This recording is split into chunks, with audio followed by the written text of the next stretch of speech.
Como ya he dicho, una breve presentación es Juan Carlos Lechana Azana, viene de Piñera, vamos, la aldea Gala de León, como lo sabéis, de la Puebla de Bordón, de la montaña central, es el responsable, bueno, pues pasa él. Y luego ya se parece de prestas toda Eloína para que ya no me mate más.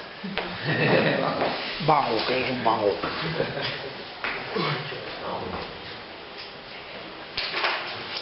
Bueno, buenas tardes, yo sí voy a intentar sintetizar para que podamos abrir un poco del debate al final. Como decía, me llamo Juan Carlos Lorenzana, vengo de Piñera, de la montaña central. Me gustaría dar las gracias a la agrupación local de Astorga, de Izquierda Unida, por haber tenido el detalle de contar conmigo para este acto de cara a las elecciones europeas. Y me gustaría daros las gracias a vosotras y a vosotros. Luego al final, igual puede darme las gracias, me lo echaréis en cara, por haber acudido.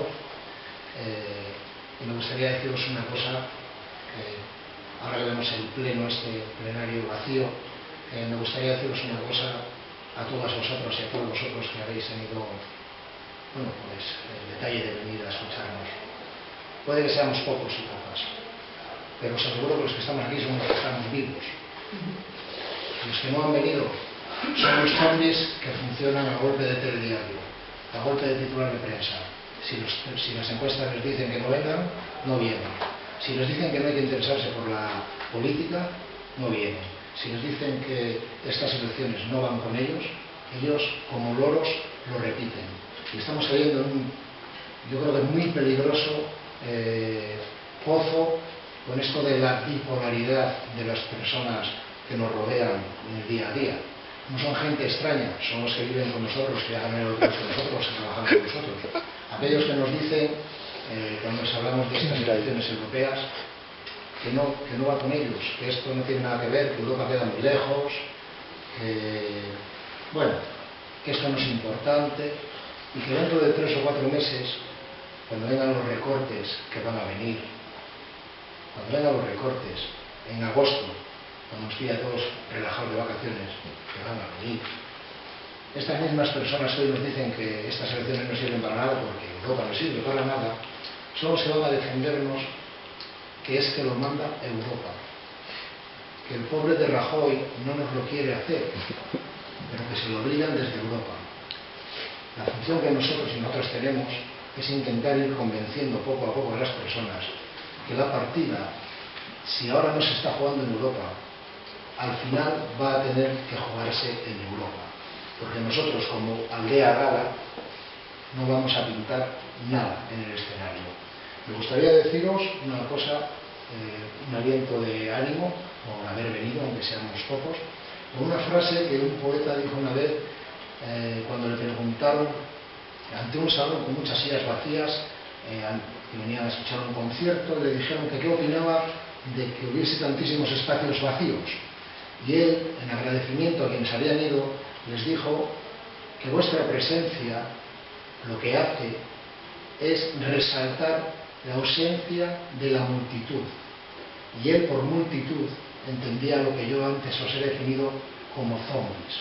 Esos que actúan a golpe de titular o a golpe de telediario. Estas personas que dicen que no van a ir a votar porque no es interesante, y cuando tú les dices que su abstención tiene 2 caminos, las personas que se alejan de las urnas, que interesadamente hacen que se alejen de las urnas, cada vez que se alejan de las urnas, potencian el fascismo o apuntalan el sistema. Solamente se consiguen 2 cosas no yendo a votar: apuntalar el sistema, que es el que gana con tu ausencia, y en todo caso acercar el fascismo a los centros de poder. Eso es lo que tenemos que decirles todas y todos cada vez que hablemos con alguien que nos diga que esto no es importante, que estamos garantizando, hay que decirle, estamos garantizando la continuidad de este sistema. Cuando empezamos las elecciones europeas, yo me propuse decirle, siguiendo las recomendaciones, decirle a la gente, hablarle a la gente tanto en negativo como en positivo, porque es verdad que este sistema tiene cosas positivas y cosas negativas. Y siguiendo las recomendaciones de los asesores del partido, dicen que hay que hablar primero de las cosas negativas y luego decir las positivas para que quede un buen regusto de tu intervención, porque si no pues queda como feo. Por lo tanto, voy a enumerar los 3 o 4 cosas negativas que vemos nosotros desde este partido y por las que estamos proponiendo cambiar, hacer cambios estructurales en esta Unión Europea que ya nos gustaría que fuese de los pueblos, pero que es de las mercancías. Paro, yo creo que es la lacra que tenemos día a día, un paro que nos dicen que va a llegar al 25% del año que viene. 1 de cada 4 o 1 de cada 4, trabajador o trabajadora, que quiera hacerlo, no va a tener posibilidad de hacerlo. Si nos acercamos en el sector de la juventud, al principio de la campaña nos decían que 1 de cada 3, parece ser que ya hay datos que va a ser 1 de cada 2, pero bueno, 1 de cada 3 jóvenes va a tener que ir a buscarse trabajo fuera donde tampoco lo va a encontrar. Y si fuera, y me refiero a Europa, en 6 meses no lo encuentra, una directiva, una recomendación o un memorándum, que hay que aprenderse esta palabra, memorándum, para el futuro, porque esto es lo que no pasa por ningún sitio, son recomendaciones escritas por sus tecnócratas que luego nos aplican a todos. Hay un memorándum, una directiva o una recomendación que dice que si en 6 meses no encuentras trabajo, el partido, el país en el que estás puede expulsarte a tu país de origen, aunque seas un ciudadano de la Unión Europea. Luego nos dirán que hay la libre circulación de capitales. Este paro, claro, paraliza la economía. Como Santi explicó, empezamos en 2008 con el 40% de deuda. Eran 362 o 64.000 millones de euros. Para el año que viene ya nos dicen que va a ser 1,1 billones con B de euros, algo más del PIB del Estado. Yo soy minero. A mí cuando me hablan de estas cifras me mareo entero. Os lo digo de verdad. Por eso digo, bueno, vamos a hacer un poquitín más en economía doméstica. Si yo tengo una deuda de 3.600 euros con el banco y tomo una determinada serie de decisiones, de medidas, para no aumentar esa deuda y para poder ir pagándola, y a la vuelta de 6 años resulta que me llega una carta del banco que dice: oiga, nos debe usted 10.000 euros. Yo creo que no hay que ser muy listo para decir, las decisiones que he tomado, ya no vamos a decir que no sean buenas, es que me están llevando en el sentido contrario. Pues eso es lo que nos está pasando. Y encima tenemos que adelantarles que no hay alternativa, que no hay otro modelo, que esto es así, sí o sí. Esto es lo que nos dicen. Otra cosa, tercera cuestión negativa de este sistema que está implementándose en la sociedad ya de una manera peligrosa. Tenemos menos derechos y menos libertades. Hoy pones en el Twitter no sé qué y te llevan esposado, lo que sea.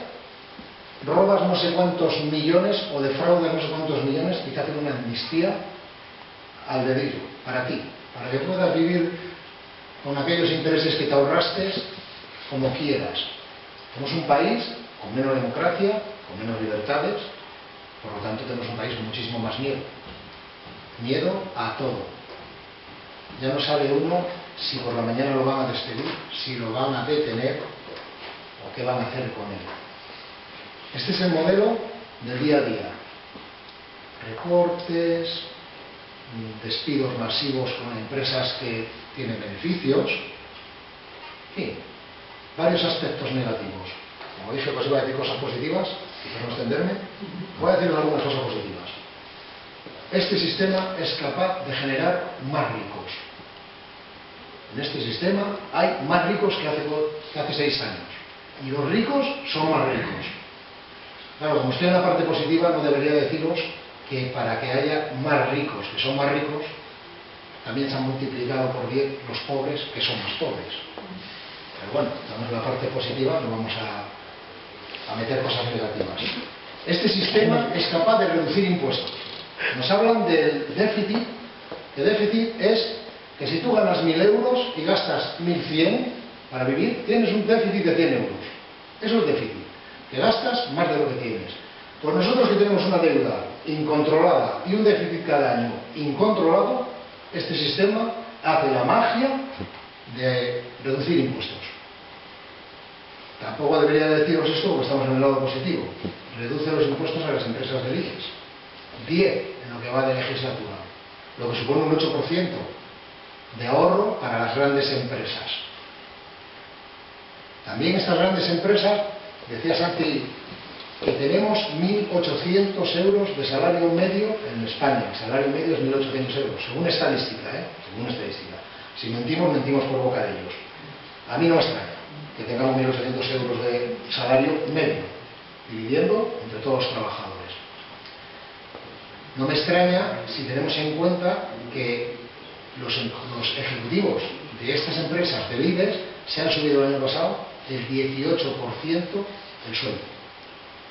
Y que este incremento hace que el salario entre los ejecutivos de estas empresas y el salario medio de sus empresas, de sus trabajadores, sea 75 veces más.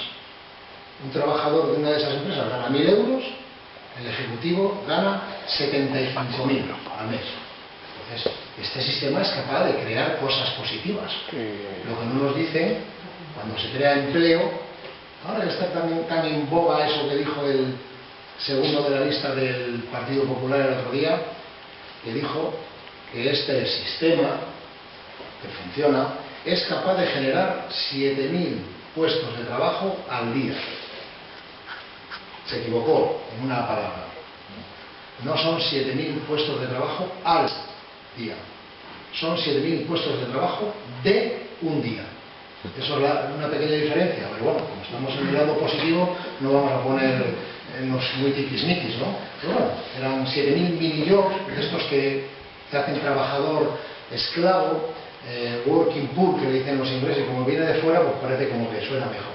Son estos trabajadores que trabajan un pelotón de horas al día y no llegan con su salario a final de mes, no tienen una vida digna. Bueno, y ahora ya tenemos por un lado los aspectos negativos y por el otro lado los aspectos positivos. No, ya tenemos fundamentos para pensar si nos interesa seguir metiendo la papeleta del bipartidismo en la urna, o no nos interesa meter la papeleta del bipartidismo, nos interesa buscar una opción que busque transformar esta sociedad con reformas estructurales. Esta sociedad, Europa, que a mí me gusta definirla con dos palabras. Yo creo que hay dos palabras que definen, y son en extranjero, pero bueno, tienen su traducción. Una de las palabras con las que se define Europa es Maastricht. Maastricht es una ciudad, pero bueno, Maastricht, traducido al castellano, al español, es tontos y tontas. Y esto también hay paridad. Es una cosa que nos dicen en Europa nosotros cuando nos dicen Maastricht. ¿Por qué? Porque Santi lo dijo un ejemplo bastante claro. Si yo os pido a todos vosotros y a todas vosotras ahora 10 euros, y vosotros me decís, bueno, te lo dejamos, pero tendrás que darnos algo a cambio de intereses. Yo digo, vale, os doy 1 euro a cada uno. Entonces me dejáis todos 10 euros, yo me comprometo a devolveros 11, y dentro de 20 minutos, cada uno de vosotros venís y me decís, me tenías que dejar dinero. Y yo os dejo vuestro dinero, el que me acabáis de dar a mí, y os digo, pero me tienes que dar el 5% de interés. ¿Vosotros qué pensaríais que sois vosotros si aceptáis eso? ¿Qué somos nosotros? Pues a mí también me lo hacen. Yo creo que a lo mejor la palabra tonto o tonta es un poco fuerte. No, nosotros es poco listos. Es otra manera de decir las cosas. Otra palabra que define esta sociedad, que también es la palabra en extranjero y tiene su traducción al castellano, es Bolkestein. Como nos hablan en extranjero, no nos enteramos muy bien de lo que significa. Los franceses, que son un poquitín más espabilados que nosotros, enseguida lo tradujeron a su idioma y nosotros del francés al nuestro. Es fontanero polaco. ¿Qué significa fontanero polaco? Esta es una idea que tuvieron socialdemócratas y populares en Europa y decía, básicamente, que tú puedes ir y contratar a un fontanero en Polonia, con un contrato en Polonia, con unos derechos en Polonia y pagarle la moneda y el salario de Polonia y que pudiera realizar el trabajo en Astorga.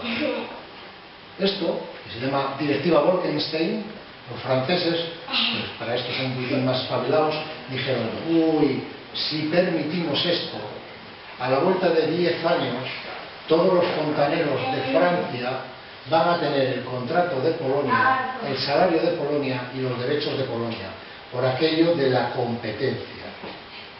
Estas dos cuestiones son las que, desde mi punto de vista, sintetizan bien qué es la Europa que ellos nos quieren hacer perpetuar.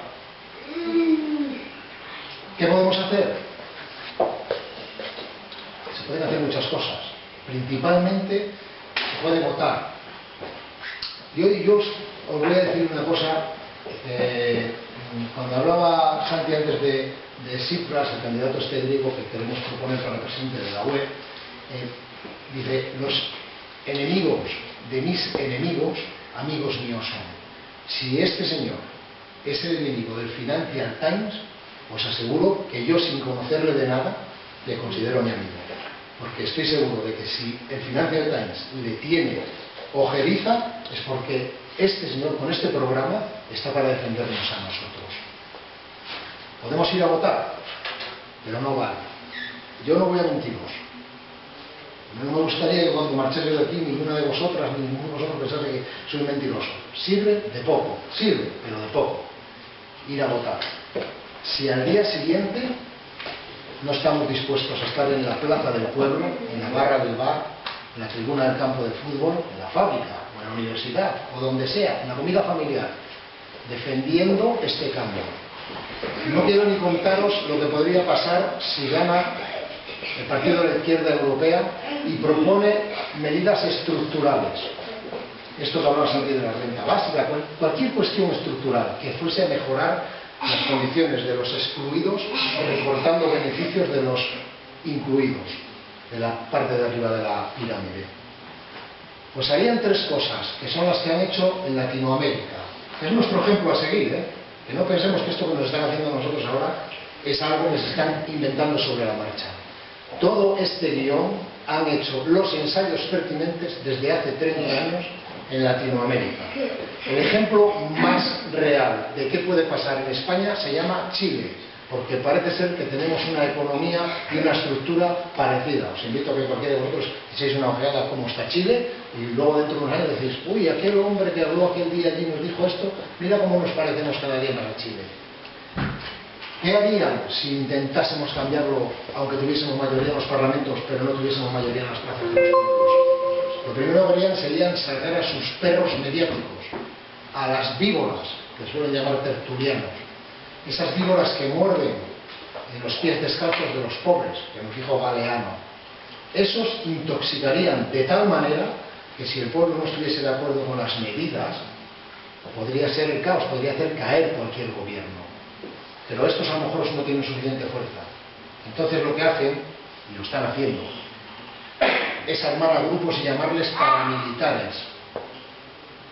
Latinoamérica está llena de paramilitares. El este de Europa se está llenando de paramilitares. Los paramilitares son los fascistas de toda la vida. ¿Sabéis lo que es un fascista? Una cosa que ya no se estudia en la escuela. Un fascista es alguien dispuesto a mataros a cualquiera de vosotras o a cualquiera de vosotros, y a nosotros incluidos, o con más motivo, por el simple hecho de haber venido hoy aquí. Por el simple hecho de haber venido hoy aquí a escuchar, sois una diana de un fascista. Nosotros, que estamos un poquitín más pronunciados, ya exponemos nosotros y ponemos a nuestra familia. Pero eso es el fascismo. El fascismo mata a quien piensa diferente y a quien piensa, no solo diferente. Y eso es lo que, si tú te alejas de las urnas, eso es lo que trae el alejarse de las urnas. Desvirtuar la democracia y no tener un sistema de convivencia alternativo. Bueno, cuando los paramilitares tampoco son capaces de conseguir sus objetivos, pues tienen en el bolsillo una tercera bala que se llama golpe de Estado tecnocrático. Ya hemos visto, no hace falta que os lo explique, pero sabemos visto en telediarios y los periódicos cómo hay países que no han querido pasar por el aro y lo que han hecho es un golpe de Estado, le colocan 4 tecnócratas o 8 tecnócratas y a vivir. ¿Vosotros sabéis lo que es un tecnócrata? Un tecnócrata es una persona con un título, economista, abogado, psicólogo, sociólogo, ingeniero, médico, médica, en fin, maestra, lo que sea. Un tecnócrata es eso, que justifica las medidas que los empresarios, la gran banca, los lobbies, le dicen que tiene que justificar. Yo les suelo preguntar a quien defiende a los tecnócratas que si son tan listos, ¿cómo es que no vieron venir el tiro este que nos están dando? Si son tan listos, si ese título, esa titulitis que exponen les da tanto prestigio, ¿cómo es que no fueron capaces? O peor aún, y si fueron capaces, ¿cómo es que no lo pararon? ¿No será que no quisieron pararlo? ¿No será que estamos equivocados y equivocadas cuando decimos que lo están haciendo mal? A ver si lo van a estar haciendo mal para nosotros y bien para quien les paga. Entonces ya tendremos que empezar a decir, lo están haciendo mal, pero para nosotros, para nosotras. ¿Qué proponemos nosotros como medidas ya concretas? Y así me voy acercando al final. Santi ha enumerado unas cuantas. La renta básica a mí me parece que es la estrella del programa. Cuando este programa, que se ha redactado con más de 2.000 personas, más de 50 colectivos, un año y pico de exposición en la red, en internet, y de reuniones para debatir cada una de las propuestas, yo creo que se puede definir con esa última palabra que hay ahí. Este es el programa de la gente. ¿Por qué ha sido la gente? No ha sido el partido, ni un partido, ni otro partido. Ha sido la gente el que ha redactado este programa. Repito, más de 2.000 personas. Más de 2.000 personas. Para mí, de todas las propuestas, la estrella es lo de una renta básica garantizada, que no tiene por qué, en el imaginario de las personas, identificarse exclusivamente con un dinero, que también. Pero no solo eso. Garantizar la vida en dignidad significa que no tengamos centrales térmicas, eólicas, fotovoltaicas o hidráulicas, o de la manera que sea, menos nucleares, paradas mientras le cortamos la luz a los pensionistas que no pueden pagarla. Eso es tener una vida digna. Garantizar la medicación para aquellas personas que un médico se la haya prescrito. Garantizar que haya una médica o un médico al alcance de cualquier enfermo o enferma. Y un profesor o una profesora al lado de cada niño o niña que quiera educarse. Garantizar que haya una ley de dependencia que llegue a cada persona que lo necesite. Y también garantizar ciertos accesos a la economía, dinero, para que pueda tener también una vida digna. Esto es garantizar un salario, una renta básica y garantizada. Nos dirán, es que eso supone mucho dinero. No sé, yo no tengo una relación de cuánto podría suponer esto, pero vamos a suponer que costase 100.000 millones de euros, el 10%, vamos a suponerlo, del PIB español, que sería muchísimo, pero bueno, vamos a suponerlo. Si son 100.000 millones, voy a deciros una cosa, volviendo a los impuestos que tenía Zapatero en su primer legislatura, que Zapatero recuerdo que no es nadie muy marxista, ni estamos aquí hablando de Hugo Chávez, que decía, o sea, el primer gobierno Zapatero, si volviésemos a aquella tributación, generaríamos 60.000 millones más. En aquella época no se rasgaba nadie las vestiduras porque le estuviéramos quitando las empresas a los propietarios, ¿no? O sea, y estamos hablando de una cantidad ya, 60.000 millones es nuestro déficit anual. O sea que si no tenemos déficit cero es porque no se quiere, porque hace 8 años teníamos una tributación que se ajustaba mucho más a nuestra realidad. Habló Santi del reparto del tiempo de trabajo. Nosotros, yo creo que en este programa hemos sido poco atrevidos. Hablamos de 35 horas, claro. También entiendo qué campo estamos jugando, ¿no? Pero bueno, 35 horas de trabajo a la semana, hablamos, ¿no? Dicen los que han estudiado este tema en profundidad que si se aplicase 35 horas de trabajo reales a la semana y se exigiese mediante inspección el cumplimiento real de los contratos firmados, se generarían solamente con esas dos medidas 1,1 millones de puestos de trabajo. Estamos cansados de denunciar, seguramente todas vosotras y todos vosotros conocéis varios casos, porque todos tenemos en la cercanía a alguien, que le hacen un contrato de 2 horas, le pagan 4 y le hacen trabajar 8. Pues si juntamos lo de eliminación de las horas por encima de 35 y cumplimiento real de los contratos de trabajo que se necesiten, hay estudios que hablan de 1 millón largo de puestos de trabajo nuevos. Pero yo digo que somos hemos sido poco valientes, y yo no me asusta decirlo. En 1850 o por ahí, cuando se inventó la máquina de vapor, empezaron a echar a personas de los centros de trabajo, porque la máquina hacía el trabajo de muchas personas. Aquello dio lugar a una hambruna, aquello dio lugar a eso que dice nuestro himno, dice famélica legión, ¿no? Gente muriéndose de hambre por los caminos. Un día se pusieron a pensar y dijeron, coño, ¿y para qué van a estar trabajando la misma persona 16 horas en los talleres y otros muriéndonos de hambre si podemos trabajar 8 él y 8 yo? Y así se pidió. Se tardó mucho tiempo en conseguir. Hubo que morir mucha gente, ahí estuvieron los mártires de Chicago, pero al final se consiguió. Las disculpas que los empresarios de aquel momento dieron para decir que no era factible las 8 horas son exactamente las mismas que nos dan ahora cuando les hablamos del reparto del tiempo de trabajo. Exactamente las mismas. Se desestructuran las empresas, estáis locos, esto es el caos, así no hay manera. Está 100 y pico años después demostrado que el tiempo libre ligado a un salario justo hace de impulsor de la economía. Eso ya no. Por eso yo digo que hemos sido poco valientes. Yo decía y sigo manteniendo que hay que empezar a hablar del reparto real del puesto de trabajo sin pérdida económica. Esto es una recomendación de la Organización Internacional del Trabajo, no es algo que yo me esté inventando.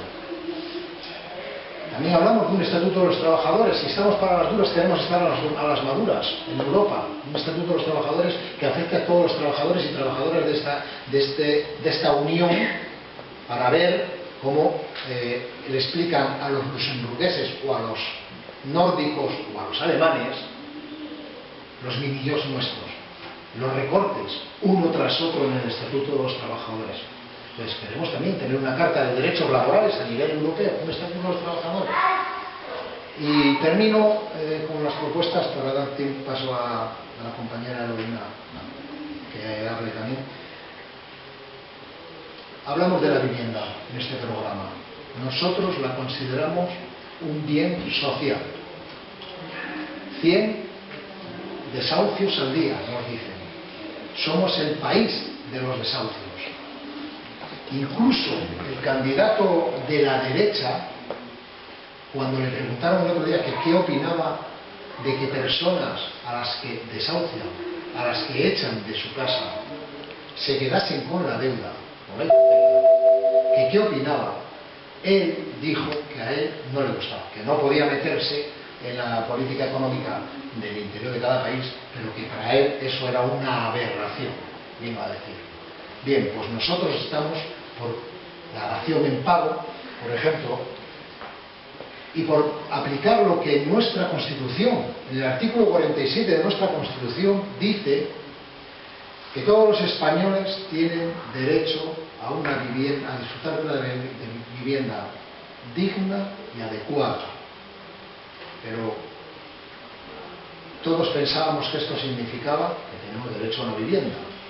La fábrica de ensueños de la derecha, FAES, ya nos ha descifrado que esto no significa eso. Llevamos 30 y tantos años equivocados. Este artículo, lo voy a repetir, lo que dice, que todos los españoles tienen derecho a disfrutar de una vivienda digna y adecuada, según la fábrica de pensamiento de la derecha, significa, no lo perdáis, que si cualquiera de vosotras o de vosotros tiene una vivienda, esta ha de ser digna y adecuada. Pero no es que tengáis derecho a tener un derecho a la vivienda, no. Quiere decir que si la tenemos, Esto se lo han sacado todavía de la manga. Está colando. Ya está. Van a hacer una sentencia. En 4 días de una sentencia. Pero una directora me dice, a ver, pumba. Porque fijaros cómo piensan. Es que gastan muchísimo dinero.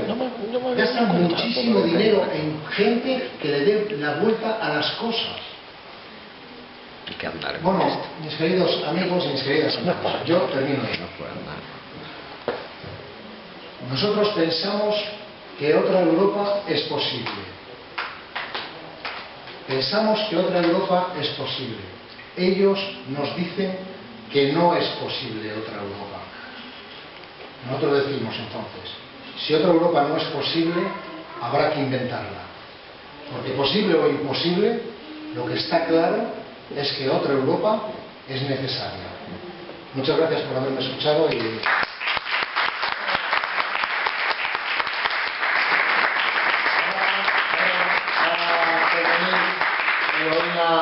Cerrón, que es concejala en San Andrés de Rabanedo, forma parte de la ejecutiva del Consejo Político de la provincia de León y me enorgullece decir que es la mejor político que hay en toda la comunidad de Castilla y León.